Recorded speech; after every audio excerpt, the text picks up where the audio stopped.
আবু বকর সিদ্দিক রাদিয়াল্লাহু তাআলা আনহু একবার নয় দুইবার নয় কয়েকবার বলে দিলেন তবুও কিন্তু ইহুদি শুনে না, গালাগালি করে যায়।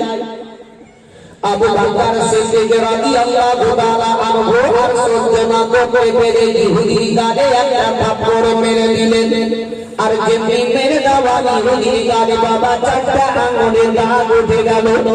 ইহুদি বলল, আবু বকর রে, আমি নবীকে মানি না এটাও ঠিক, তবে নবী হচ্ছে তোদের সত্যবাদী, ও সত্য বিচারটা করে দিবে, বেআইনি করবে না, তবে নবীর কাছে চলো, আমি নবীর দরবারে গিয়ে ফয়সালাটা আমি করে নিব। কেন ইহুদি এটাই ইরাদা করেছিল, যদি আবু বকর আমার গানের মধ্যে থাপ্পড় মারে, আবু বকর কোনো গওয়াহি দেখাতে পারবে না। ওই সময় সত্য বিচারটা যখন আল্লাহর নবী করে দিবে, আমি আবু বকরের গালে থাপ্পড়টা মারবো। ওই সময় আবু বকরের গালে যদি মারি, তবে আবু নবী মুস্তাফা বেঈমানি হয়ে যাবে, অসম্মান হয়ে যাবে।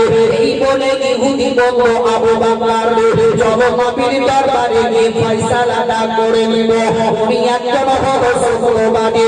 ওই ইহুদি আবু বকর সিদ্দিক রাদিয়াল্লাহু তাআলা আনহু তিনি টুকটুক করে নবী মুস্তাফার দরবারে চলে গেলেন। দয়ার নবী মুস্তাফার সম্মুখে আবু বকর দাঁড়িয়ে গেলেন।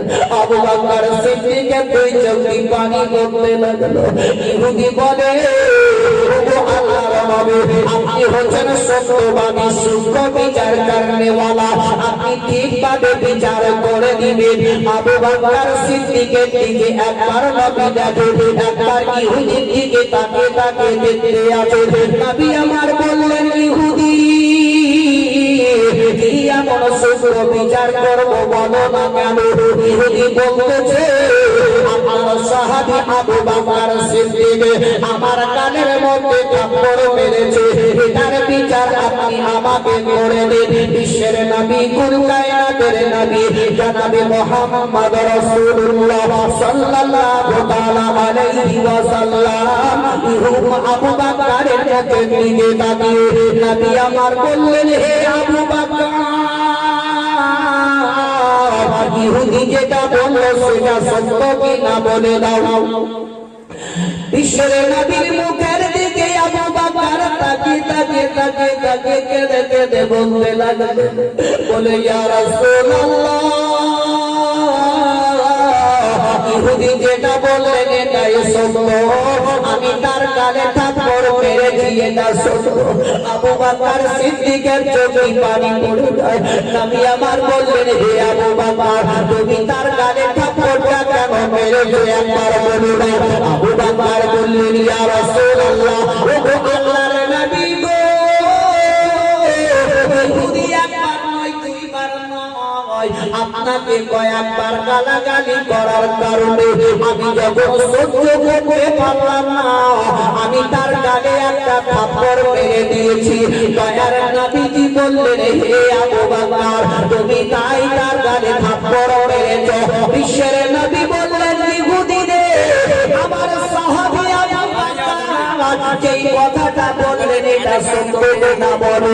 আবু বকর সিদ্দিকের দিকে ইহুদি তাকিয়ে বলতে লাগলো, ও আল্লাহর নবী, আপনি হচ্ছেন সত্যবাদী, বিচার করনেওয়ালা, আপনি সূক্ষ্ম বিচারটা করে দিবেন। আবু বকরকে বলতেছে, আমি গালাগালি আপনাকে করেছি। ইহুদি বলল, না না, আবু বকর মিথ্যা কথা বলছে। ইহুদি বলছে, ও সত্যবাদী আল্লাহর নবী, আবু বকর যে বলেছে কথাটা এটা মিথ্যা, আমি গালাগালি করি না আপনাকে। এরকম দেশের লোক আছে না ভাই? আছে না? নবীর বেদহিনী করবে কারা বললাম, আমরা তো করি না। ওদের কাছ থেকে দূরে থাকার চেষ্টা করবে, এরা হচ্ছে মিথ্যাবাদী। ইহুদি বলছে, ওরা কখনোই আপনাকে গালাগালি করিনি, আর যদি গালাগালি করেছি তো আবু বকর যে বলছে, তাহলে আবু বকরের আপনি জিজ্ঞাসা করুন তার সাক্ষী গবাহি কি আছে আপনার। আল্লাহর নবী দয়ার মুস্তাফা সাল্লাল্লাহু তাআলা আলাইহি ওয়াসাল্লাম বললেন, হে আবু বকর, বলে দাও তোমার গওয়াহি কে সাক্ষী আছে বলো। আবু বকর সিদ্দিক বললেন, ইয়া রাসূলুল্লাহ, আমার গওয়াহি সাক্ষী আছে। নবী বললেন, আবু বকর, তবে তোমার গওয়াহিতে আছে আমার স্বপ্নকে তুমি হাজির করে দাও, আমি সুস্থ বিচারটা তোমার করে দিব। আবু বকর বাবা ওই সমাজে হাজির করতে পারলেন না। ইহুদি বলতেছে, ও সত্যবাদী আল্লাহর নবী, এই প্রকাশ্য করেন।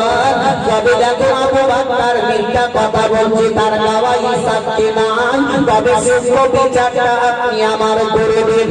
আল্লাহর নবী বললেন, ইহুদি, আমার আবু বকর যেমন তোমার গালে থাপ্পড় মেরেছে, তবে তার গালে তুমি একটা থাপ্পড়টা মেরে দাও, এটাই হলো তোমার সুস্থ বিচার, এটা হয়ে যাবে। ইহুদির বাবা মনটা বড় হয়ে গেল। ওই সমাজে ইহুদি টুকটুক করে আবু বকর সিদ্দিকের দিকে আগাবে চলল। এখনো সমাজে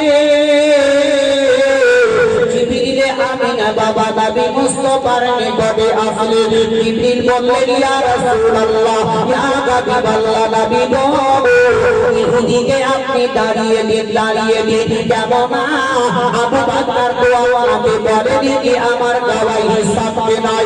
আবু বকর সিদ্দিক বলেছেন, আমার গওয়াহি আছে, এটা সত্য। আল্লাহর নবী গো,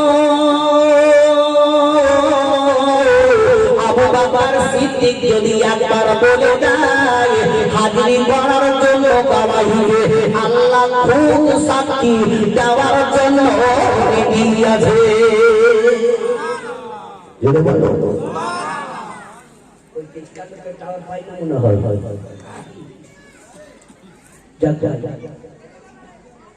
এই জায়গাতে আমি এই বছরের লোক, তাই কিনা 6, 7, 8 বছর আগে হিসাব আপনাদের হাত করা নাকি বলছে সেটা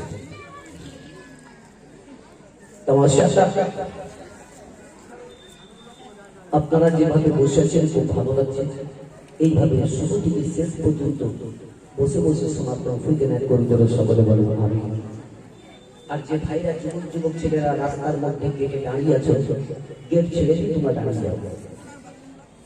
অবশ্যই বলবো কমিটিদেরকে, আপনারা একটু গেটটাকে ফাঁকা করার চেষ্টাটা করুন না। এখানকার কমিটিগুলোও সেরকম ভাই বলে না, ধর কাটা মারবে, সেরকম অবস্থা হয়ে গেছে।